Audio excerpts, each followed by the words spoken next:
We're in October already, so we're officially towards Christmas. But unfortunately, the remittances are down because the cost of living abroad has also gone up.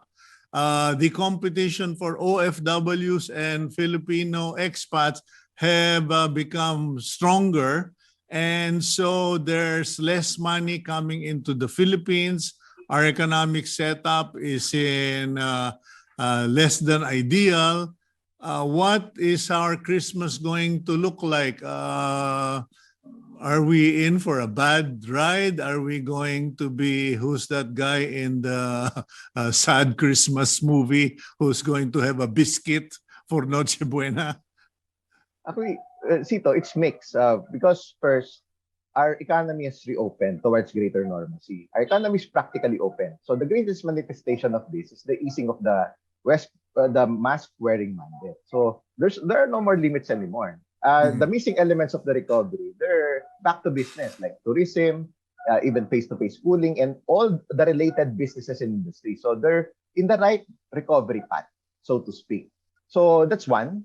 But this is overshadowed, of course, by higher prices, higher inflation, and of course, higher interest rates. We have seen interest rates rising in the US. And Yeah, Mike, but sorry, because we're down to like 3 minutes or 4 minutes. What is the fastest way of bringing the prices down? Because I've heard in the past, I've learned from the past, I'm so much older than you. So we've seen this problem before.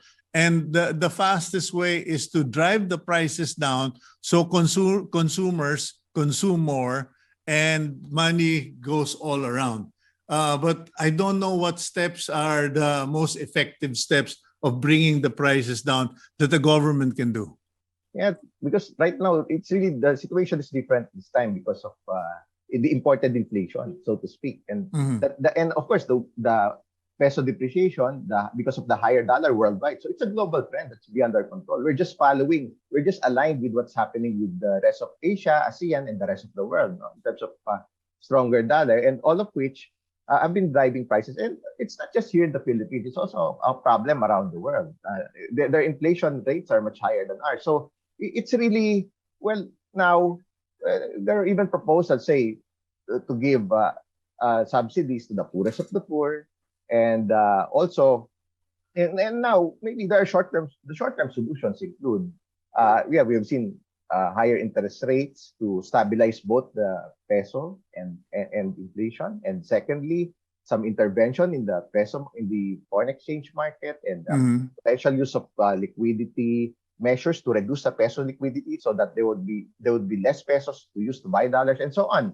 Also, the long-term solutions, very important, structural in nature, because in the region, most of our neighbors are net exporting countries. So they've done it. They produce their own food.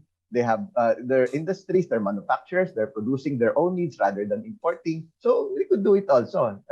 It has been neglected because of that temptation. It's cheaper to import rather than produce. But now it's being felt with the bigger net imports of the country. Because other than the Philippines, the other net importing country is India. But most of them in Asia and ASEAN are net exporting countries. So it's really a matter of, because agriculture is very important. It employs nearly 25% of the total population. So it's very important also in alleviating poverty and increasing incomes.